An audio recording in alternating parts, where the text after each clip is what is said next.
Welcome to this latest edition of the Real Deal podcast on this 31st of August 2022, episode 845. This is your host, Cyril Gerald Quinn. Of course, we are just 8 days away from the start of the NFL season. Let's Uh, go. let's get it. Yep. We basically here. You see a lot of people. You see most of these teams getting down to their 53 man roster. A lot of a lot of quarterbacks are getting cut. I noticed that, but just like yo, just bounce, leave. You're not gonna play. So, but you're taking up a spot. So you see that going on. Bills Rams next week. Super Bowl champion Rams host the Super Bowl favorite Buffalo Bills. And as always, to joining me, of course, is one Robert Sapp. Mr. Sapp, how you doing this evening? Doing pretty good. Good to be here with you. Yeah, man, I'm getting excited. The hell with this preseason. I haven't maybe watched half a quarter of preseason. Yeah, I'm ready for the actual games to start, and I was very excited to um, to preview these two divisions because to me these are the two best divisions in football. These are the two most intriguing divisions in football. It's all types of star power, with the quarterbacking, with the storylines and narratives and what have you. We're going to kick off with the NFC West. Of course, team to beat. To me, I have the Los Angeles Rams as the team to beat. They, of course, are coming off a Super Bowl championship, 12-5 last year. They had a great run, of course, to get to the Super Bowl and won that excellent game, a great game against Cincinnati by the skin of their teeth. Won all their games at won three straight games to get to the Super Bowl and, of course, finished off and led by, of course, the second best player in football. No, I know it's a Donald. sad. Aaron Donald, according to the players, the second best player in football, Aaron Donald, who we all know is the best player in football. Um, and here, listen, despite the schedule and everything, the Rams added Allen Robinson. They lost, of course, uh, Andrew Whitworth to retirement. You have Cam Akers on offense. Of course, you have Cooper Kupp, one of the best receivers in football. They added Bobby Wagner. They have 16 to 22 starters coming back.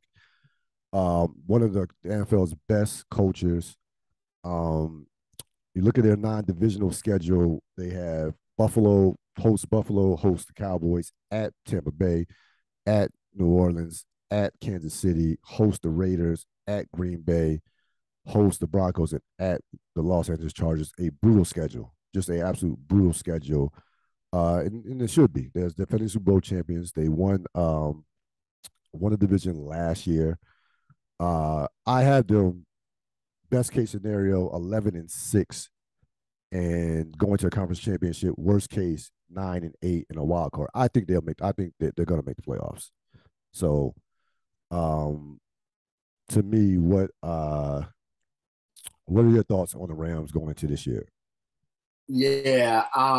They're locked and loaded. Like when all jokes aside, or all how I feel about my team, they're locked and loaded. They will be a worthy defending Super Bowl champion.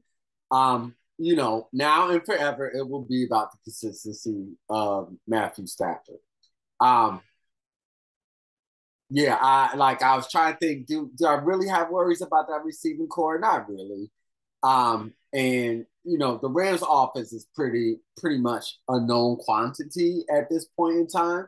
So it's not like we're gonna see anything earth shattering from them, but they will, of course, you would assume they would get better. I mean, they just get better. Um, being that it's Stafford's second year. So I don't see too much fall off there either. And that defense is stellar. It's just stellar. So they're locked and loaded and they're ready to go. And it will just be to your point about that schedule. The consistency that is going to be required will be significant You said 11-6. That sounds really right to me. Um, uh, and worst case scenario is, um, so I'm looking at worst case scenario. They're second in their division, and they just have the long road to go to the Super Bowl and can't maintain that over a period of time. Yeah. Listen, they're definitely Super Bowl contenders. I don't think they're gonna repeat. I think like in 2022, this in this age, it's just too hard to repeat. Parity, injuries, things of that nature with scheduling. It's just too many things have to break for you to repeat. I don't think I think they're a very talented team. They're not a dominant team. Like, we like look at their playoff run last year. They easily could have lost three of those games. Or they could have lost to Tampa Bay, they could have lost to San Francisco, and of course easily could have lost the Super Bowl. So they deserve to win. And I think the right team won last year from that standpoint. But um I don't see a repeat. I do think if you're a Rams fan, that you don't worry too much about the regular season from a standpoint of I would be like, just get me in the playoffs. You know how to win. They know how to win. They have a great culture, excellent coaching, and what have you. I just want to get to the playoffs relatively healthy, and I'll take my chances against anybody in the NFC. As far as the bridesmaid, I have the Arizona Cardinals. Now I know a lot of people are high on San Francisco. I'm not quite there. Arizona last year, of course, 11-6, lost in the wild card, got embarrassed in the wild card to the Rams 34-11. They lose Chandler Jones, Christian Kirk. Hopkins, of course, is suspended for the first 6 games. You add Marquise Brown from Baltimore. You return A.J. Green, Zach Ertz. Defensively, Buda Baker, Isaiah Simmons, Marcus Golden are very good. The question is, with their defense, can they stand up against the run? Looking at their schedule, they host Kansas City. They are at Oakland, excuse me, Vegas, at Minnesota, host the Chargers, host New England, at Denver, and host Tampa Bay. Uh, Again, my question is, what to expect? What do you expect from Kyler Murray and Cliff Kingsbury, Cliff Kingsbury as a coach? They have fallen off just dramatically in the second half of seasons uh, over the past couple years. I don't think it's a coincidence. I have them best case 10-7 wild card, worst case 8-9, missing the playoffs. Yeah, I'm not sold on Arizona, and I think I said this before, but if I haven't, I'm not sold on them. Bernard Hopkins being gone those first 6 games is a really big deal. Until proven otherwise, I need to see their offense be effective without him. And to your point, the defense is flashy. They can flash, but consistency against certain elements of offenses, it has been an issue. So I'm more on that 8 and 9 side. I think Yeah, San Francisco will end up being more consistent. got you. Like Um, when I first looked at it, I was like, Eric, and then as I thought about it more, I'm like, nah, I see Arizona as third in the division, a top third, but third. yeah, I mean, I wouldn't be surprised by that. Like you could flip flop I those just gotta teams. see it. I gotta see them be effective. Like you tell me they're gonna be effective without Bernard Hopkins, then I lean way more your way. I just gotta see it. I gotta see it. Yeah, I no, haven't so I totally get it. I totally understand it. I just we'll get to San Francisco. I listen. That was a brutal playoff loss, even though they were coming off of years where they weren't making the playoffs, where they had not been a good franchise. That I can understand how that could stick in someone's craw, watching how they just were just taken apart. Kyler Murray's performance, Hopkins out for 6 games, questions about the coaching and what's going on there, just and some of the stuff that happened in the offseason, even with the Kyler Murray contract, which some quirky stuff with that. So they're look, you can flip flop them. I will just take the fact that Kyler Murray is just much better player than Trey Lance at this standpoint. At this point, I don't know what to expect out of Trey Lance. We'll get to that, but I can easily if San Francisco finished ahead of them, none of us would be surprised by that. Um, the 50-50 team that had the 49ers, they of course last year had a great run to get to the conference championship. Nearly nearly got to the Super Bowl. They were 10-7, lost in conference championship, played their way into the playoffs. They recently, of course, signed Jimmy Garoppolo to a 1-year deal for next year. They lost 3 starters: K'Waun Williams, DJ Jones, and Laken Tomlinson. Trey Lance is going to be the starting quarterback. They lose Mike McDaniel to Miami, of course. They still have Kittle and Samuel, who are top players. Elijah Mitchell, the running back, is a very good player. Brandon Ayuka is a good, excellent receiver.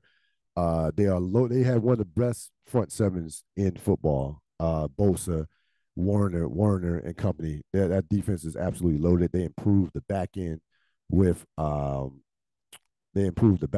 some draft picks in terms of the secondary. I I have them going. Where did I have them? Okay, so I had them best case 9-8 wild card, worst case 7-10 missing playoffs. So it's a pretty big gap from that standpoint. It sounds like you like them more than I do. Hold on, let me get the schedule real quick. Non-divisional games at Denver, home to Kansas City, home to the Chargers, home to New Orleans, home to Miami, home to Tampa, at Vegas.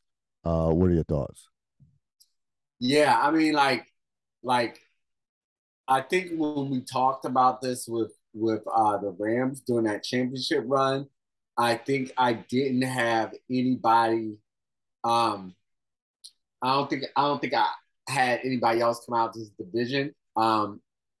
Yeah, I don't think so. So I want to make it clear I don't love the Niners, but the Jimmy G signing did change my mind a little bit in that order on because I remember like when it was just Trey Lance, I was like, yeah, the Niners are third in this division.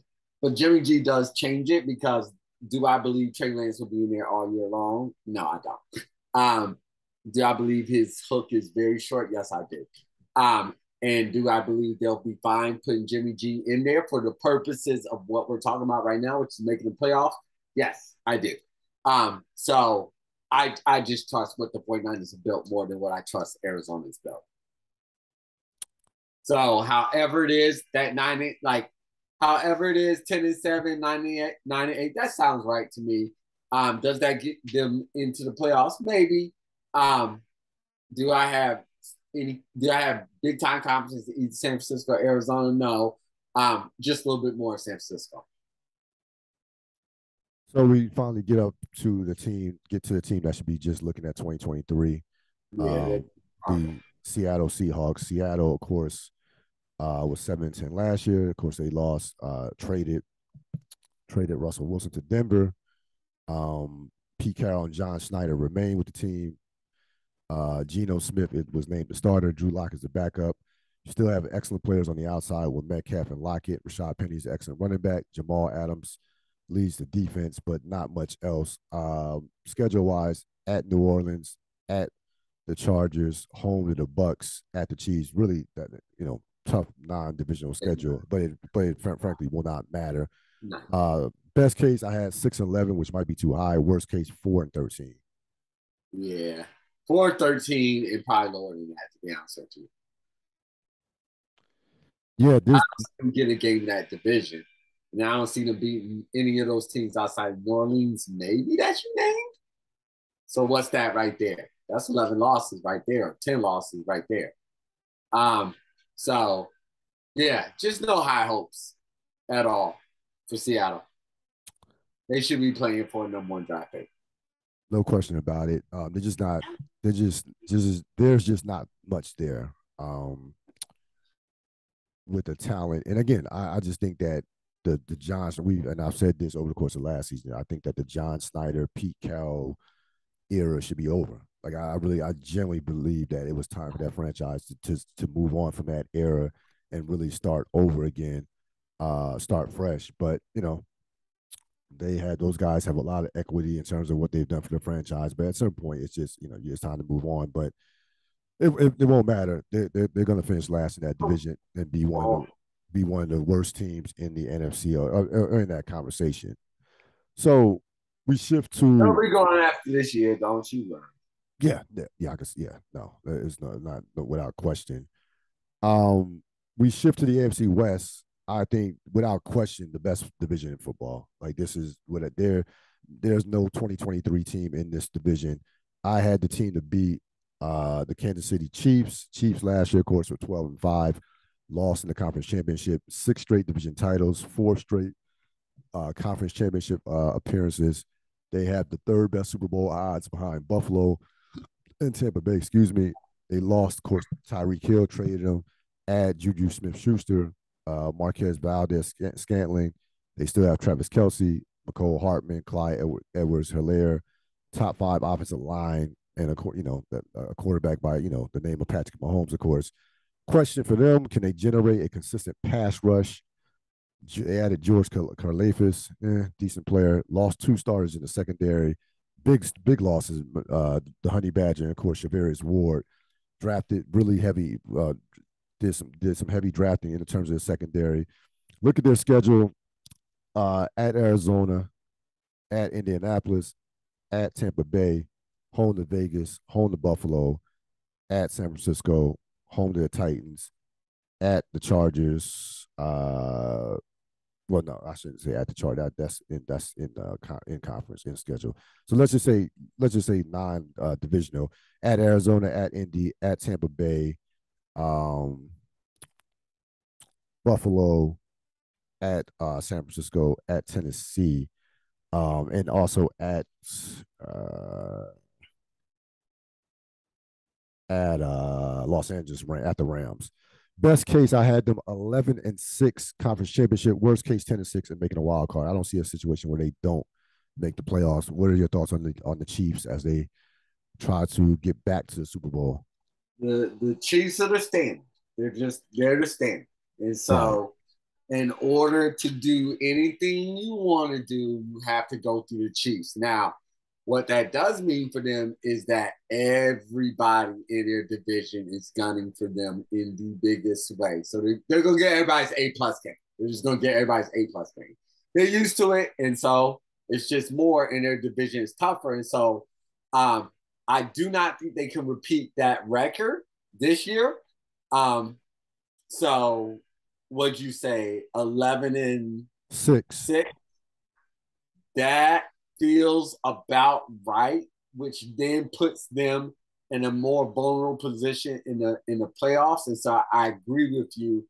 I think I smell a divisional round loss for the Chiefs this year, but they do make the playoffs. Absolutely. For the bridesmaids, I have the LA Chargers. They were 9-8 last year. They just missed the playoffs on, of course, that wild game against the Raiders.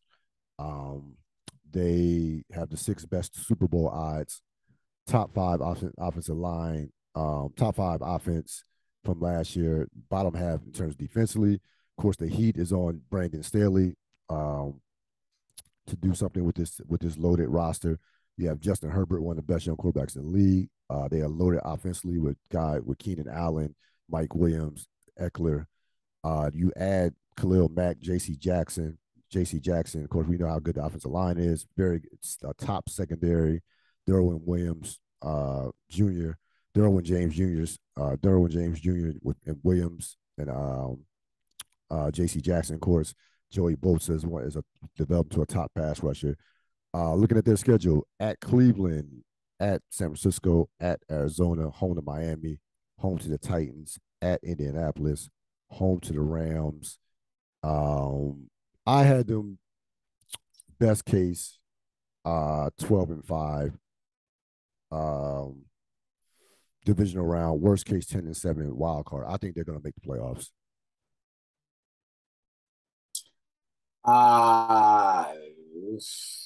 So at this point, I'm just gonna be honest. Like I have no clue. I think like as you were talking, I was trying to think about out of the three teams remaining, who do I trust more? And so this is not going to answer the question directly right now. I'm processing kind of real time. Um, I think I'm just gonna have to put Denver last just because I don't know what it looks like. Not because I don't think it's gonna be good, and I'm not so very intrigued by them. So then it becomes, who do I trust between the Raiders and the Chargers? I mean, I love Justin Herbert. I love Justin Herbert, and I think the only deciding factor in this is that I want um Sean Payton to be their coach. Because I love that for them. Um so so I say that to say I it's hard to pick. Yeah. Um I I love the Chargers. I do. And I think Herbert is ready to take that next leap. I think it was a bad taste in their mouth losing to the Raiders in the last game, not making the playoffs. I agree with you; they absolutely do make the playoffs. I'm talking myself into the Chargers. And so without really analyzing the schedule like that, 10-7, 11-6 sounds about right, and they'll be battling out for the Chiefs for that top spot in the division. This is a legit top 3, top 5 NFL roster. Like from they really don't have. I like the Chargers. They are don't have any visible weaknesses. They are. They have. So it's not even about the talent. It's just going to be about Brandon Staley to me. Like what his evolution, his development as a coach. The talent, I would put their roster against any roster in the league. To be honest with you, and feel good about it. I really like the Chargers. I do. They're going to make the playoffs. Question is again, can they?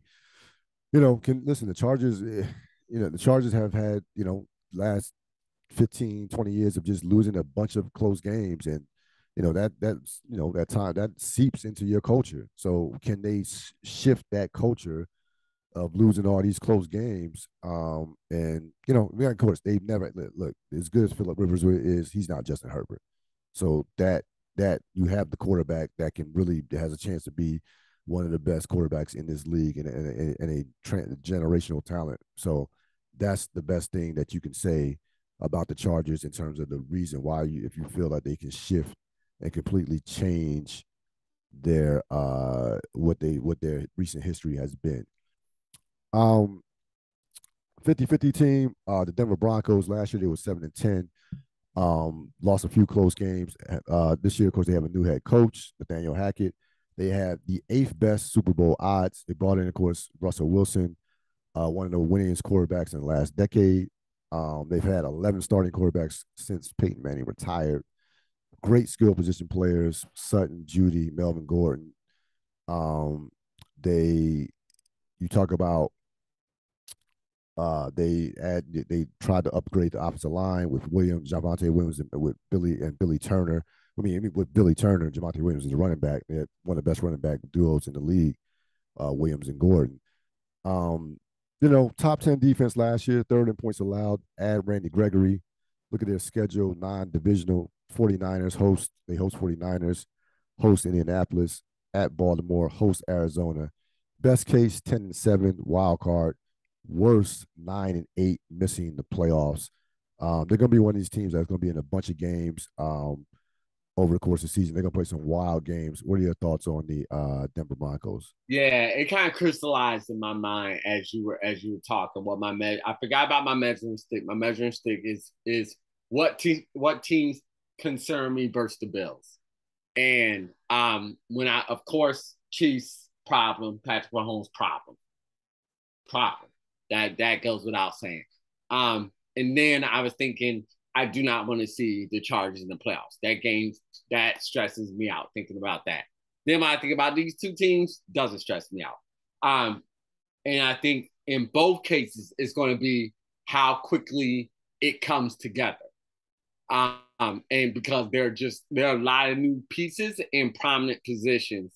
And in Denver's case, it's the most prominent position, where they have the newest piece. And so, but Russell Wilson's a winner. He knows how to win. So it I had, like I said, I have to default them even behind the Raiders because I just don't know what it looks like yet. No one knows what it looks like, honestly, in live game play. And so until we see it on consistent level, I'll just have to be forced to reevaluate it then. But as of right now, I'm going to say my level of concern for them against the Bills will be very minimal. Um, and um, and because I just don't know what it's going to look like, I can't even put them over the Raiders. So I'm gonna go with the lower end of that. Would you say 7-9? Worst case, I had them 9-8 9-8, yeah. and missing the playoffs though. Yeah, I might flip that to 8-9. Got you.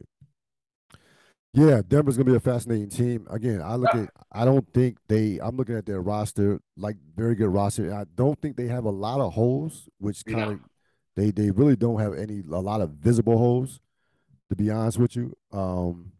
So they're gonna be a very interesting team, and they're gonna be, obviously a pain in the ass to deal with over the course of the season. Get to the Raiders as the other 50-50 team. Of course, you could easily flip either one of these teams. This is not disrespect to the Raiders, of course. Lost to Cincinnati in a wild card game, which didn't get talked about a lot as a game that they actually, really could have won. There was so many wild games in the playoffs, so it kind of got lost in the shuffle. They didn't forget about it. They sure didn't forget. They surely didn't forget about it. No, not at all. 16th best Super Bowl odds. The over and under is, despite that, the over and under is still 10.5. New general manager. I actually would like to take some money on this. I didn't know they were 16. Yeah, 16. That's you're a bet man. That's bad right there. That's not bad at all. Not at all. New general manager, new head coach, McDaniels, Dave Ziegler. They add, of course, the trade to get to Davante Adams to the Packers. We know Davante Adams is pound for pound probably the best receiver in football. Chandler Jones, they add him as well. They have a just phenomenal offense. And when you talk about Davante Adams, Waller, Renfro, Josh Jacobs, even without Henry Ruggs, who we will not see anytime soon. They still have a very top flight offense. We know the quarterback is a Pro Bowl caliber player, very good player. They now defensively, of course, is where you'll have question marks with now Crosby, of course, is a tremendous player. Chandler Jones will help out a lot. Looking at their schedule: home to Arizona, at Tennessee, at New Orleans, home to Indianapolis, at the Rams, home they to added defensive backfield too. What'd you say? I said they added in the defensive backfield too. Yes. No, they did definitely upgrade that as well. Home to New England, home to the 49ers. I had them best case 10-7, worst case 9-8, just missing the playoffs.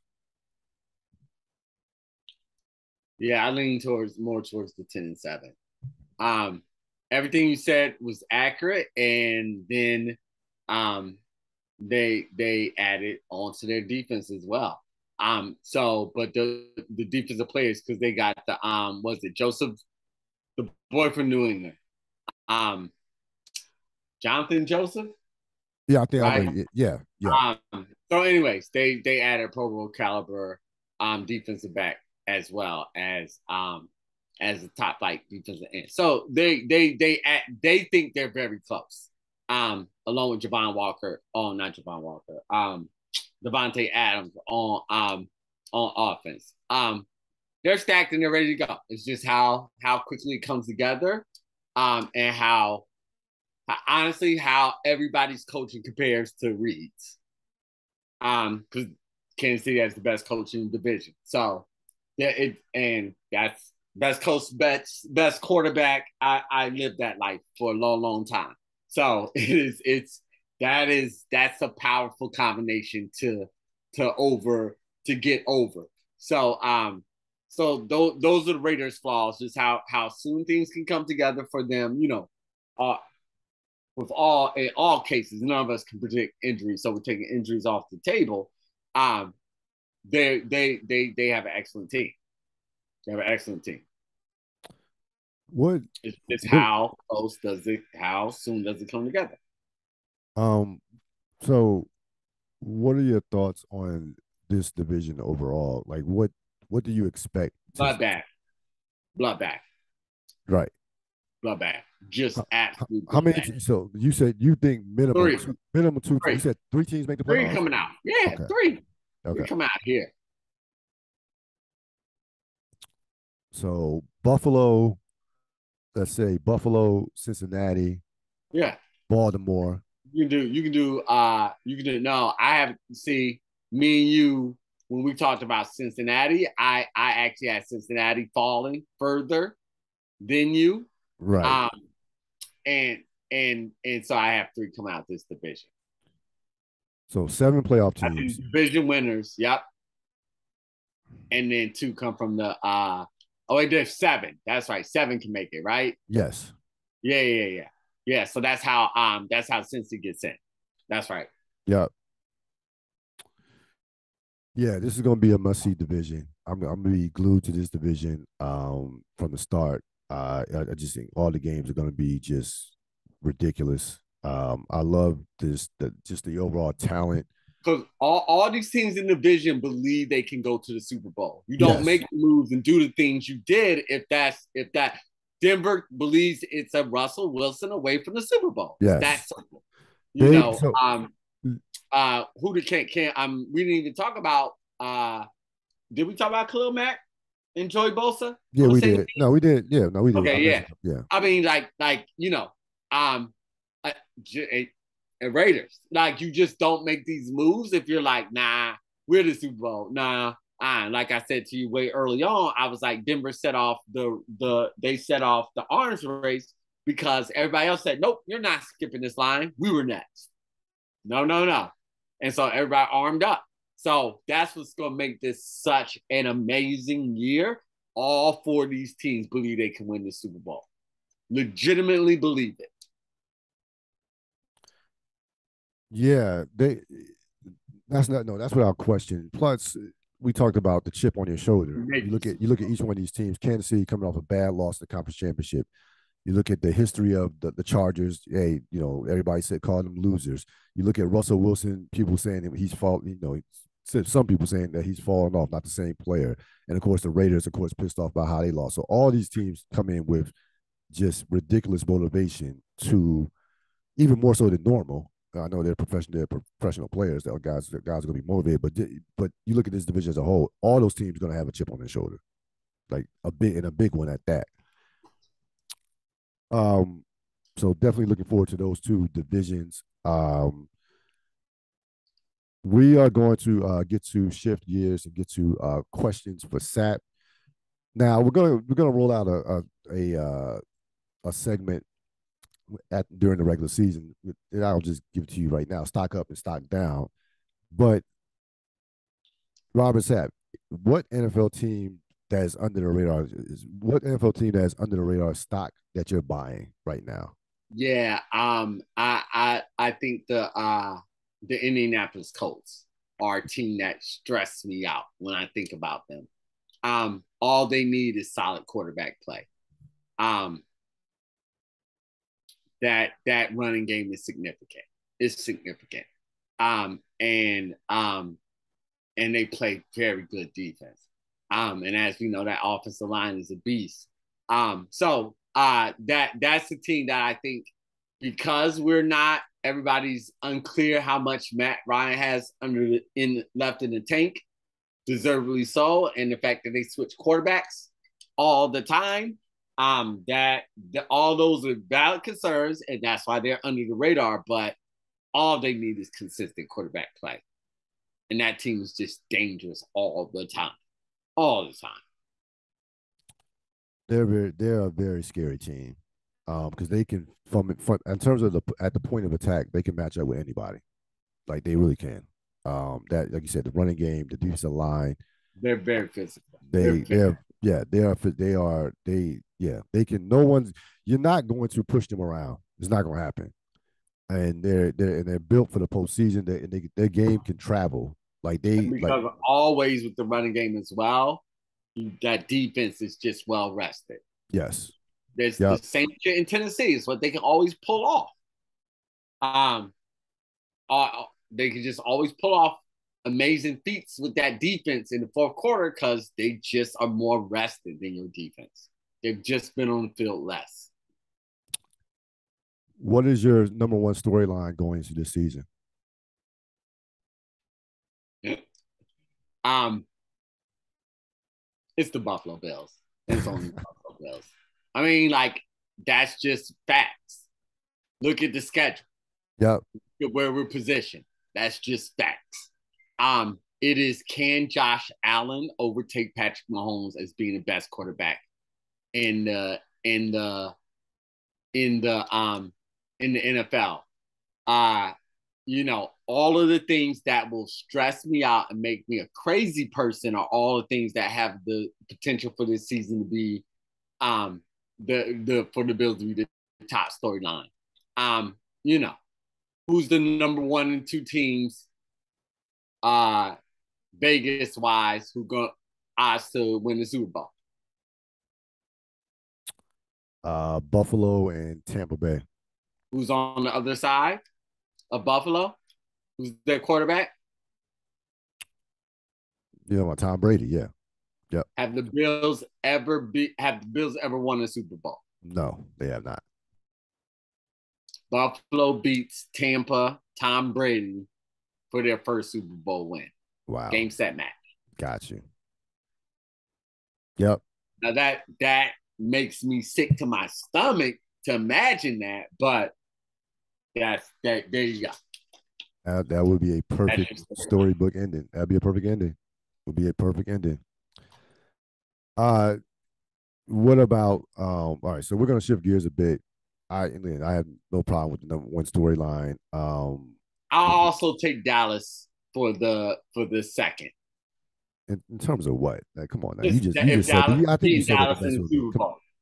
You told me you would take beating Dow. Okay, I thought you meant taking like as a storyline. Oh yeah, sure. I'll take plan B. Yeah, beating Dow's and Super. Yeah, that I'm sure you would. Yeah, would love that. Yeah, as you should. I'm just talking about storyline wise. Dallas is just Dallas. Right. Dallas in the Super Bowl and us drumming them. That's your number one storyline. We're gonna shift gears a bit, get into a little bit of music. It's been a wonderful summer of hip hop. Hip hop is especially this last month to 6 weeks. The JID album, Joey Badass, The Game, all those could be, in the conversation for albums of the year.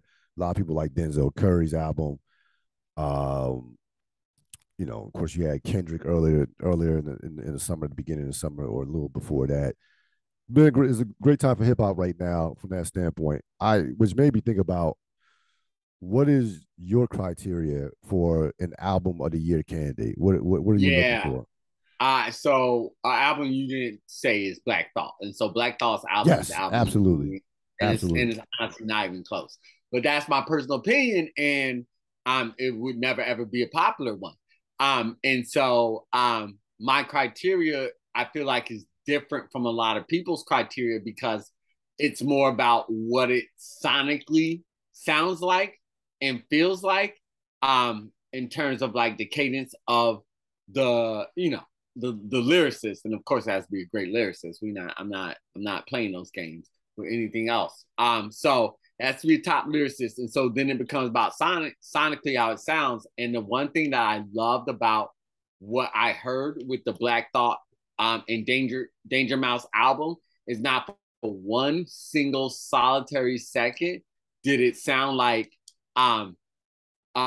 Danger Mouse, the producer, sent Black Thought a beat and Black Thought just rhymed over it separately. They got into the lab together and created an entire album.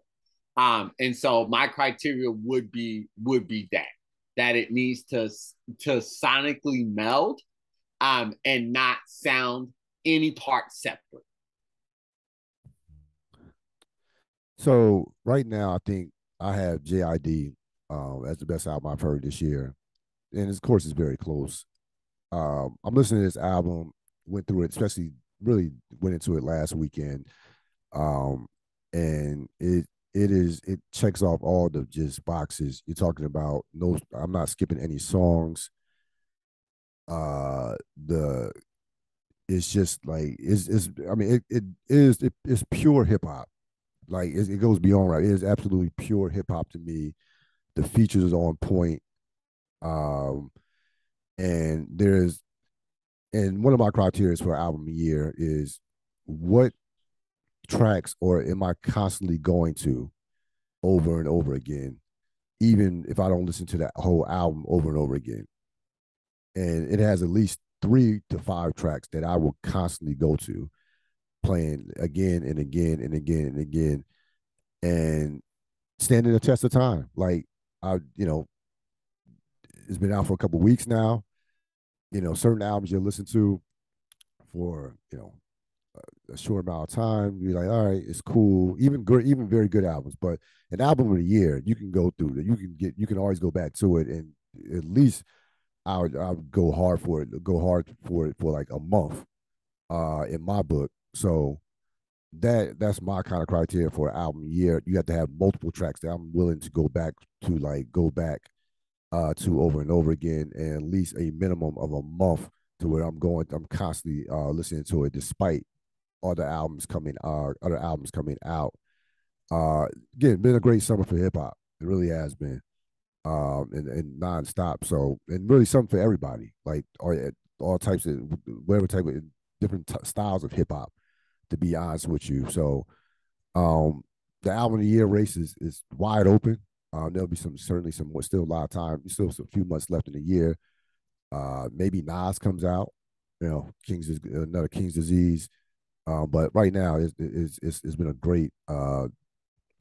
a great year, a great summer in particular, um, for hip hop. Biggest disappointment, I had two people sharing this, and folks, this is not aimed at Russell Westbrook. It just so happens some comments were made about him that just kind of tweaked me a lot.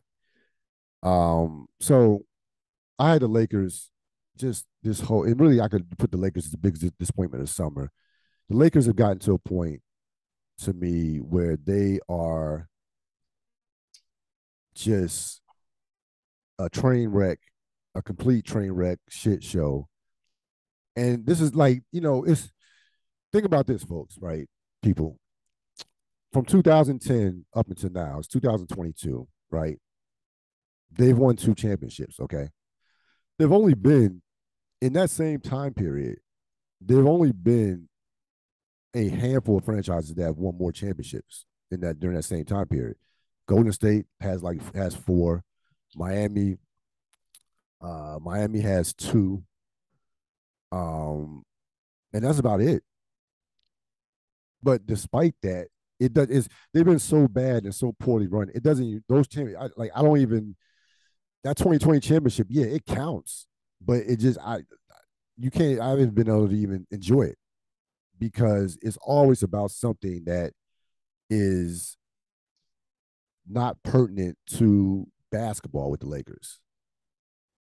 It's like you want your franchise in 2022, sports wise, to be, I think, quiet and steady. The Lakers are loud and wrong. And that's where like it's more it's just more style than anything, or more it's just constantly chatter about Lakers is, yeah, they're relevant, they're as relevant as they've ever been, and people talk about them, but that's not equating to how the direction of the franchise. And then there's a Sam Amick article in Athletic. I would encourage anybody to check it out. It's very well written by Sam Amick. He does good stuff with the Athletic in terms of the Lakers. And you have Jeannie Buss saying that Westbrook. First of all, she said that Westbrook last year was their best player. Okay, which anybody with 2 eyes would look at that and be like, that's just insanity. Amick gave her an opportunity to walk it back after the article or after the interview. It was like, hey, you sure did am I like? Are you sure you want to? Is this sure you? Are you sure you want to say this? Are you? Is this what you sticking with? And then she was like, "Well, I guess I could say that he's been the most consistent. That he was the most consistent because he played in 78 games. LeBron only played in 59. AD played in wherever 40. Even with that being said, that's still insane. That's still an insane statement. But that is where the Lakers are at right now. I remember when people used to just destroy Jim Buss to pieces, and rightfully so. But I don't. Has Jeanie Buss been that much better? Like, I mean, I know they got the championship in 2020, so you have to automatically say yes from that standpoint. But it is again, they are right now. They are one of the worst one franchises in the league. What are your thoughts on the Lakers situation right now? That's your squad, bro. You just gotta. That's your squad. That's your squad.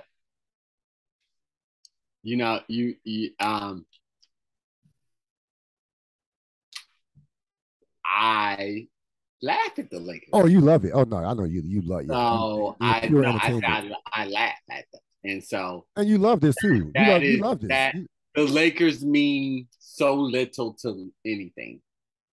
And that's the best part. So sure, sure, all this tracks because, as you said, that's been your franchise, and so yeah, deal with it. That's them. That's who you are and who you will be for a very, very long time. No question.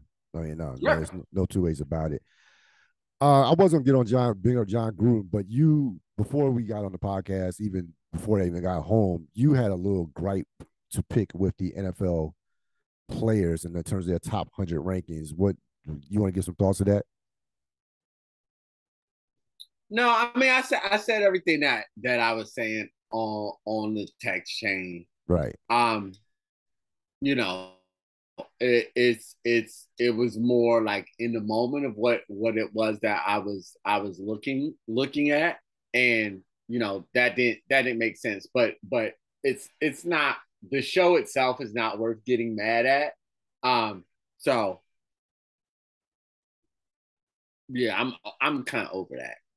Let me read you the John Gruden quote. Of course, anybody doesn't know John Gruden once back in the NFL. Here's the quote. I'm ashamed about what has come about in these emails, and I'll make no excuses for it. He said, "It's shameful, but I am a good person. I believe that. I go to church. I've been married for 31 years. I've got three boys, three great boys. I still love football. I've made some mistakes, but I don't think anybody here has it. And I just ask for forgiveness, and hopefully I'll get another shot." What are your thoughts on that?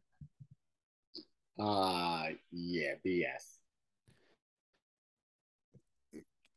Can you just go away? Like, and again, dude, yeah, of course we know it's bullshit, but it's like, bro, when if somebody tells me I'm a good person, my antennas immediately go, "Are you?" Like it is like just go away. Like I don't you have a ton of money from Monday Night Football and from the Raiders, which which they were stupidly decided to give you, but whatever. I don't need to be here. I don't need to hear from John Gruden ever. Like I don't want to just getting on your hands and knees and pleading for a job and blah blah. No, I'm sorry. I just don't. I did not need to hear that in my sports world when I saw this article, and it was like, what are we doing here? If somebody gives you a job, cool, that'll be their that'll be their franchise's ass. But to sit up here and just make it seem like it's almost like it was it's like he was not so much a victim, but like, hey, everybody deserves forgiveness and blah. Like, no, dude, you fucked up, said some dumb shit, deal with these consequences and keep and be paid. By the way, it's not like your money is not, it didn't hurt your money. Like, it's embarrassing, but it didn't affect your money. So like, I just need him. I just need John Gruden just to shut the hell up. Just shut up.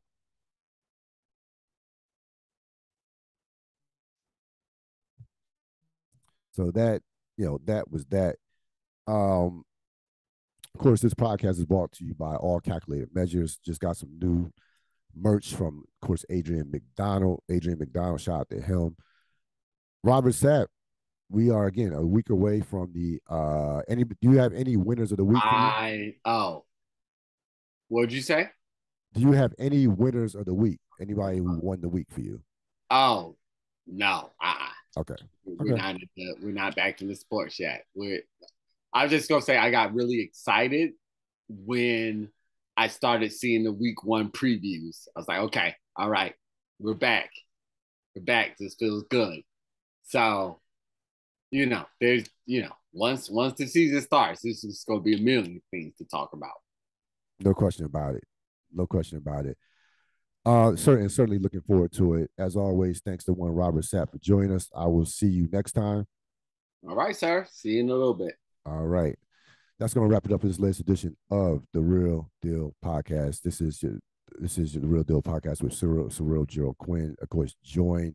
This podcast will be up before the night is at the end of the night. Certainly before tomorrow morning. Have a great rest of your evening. So long.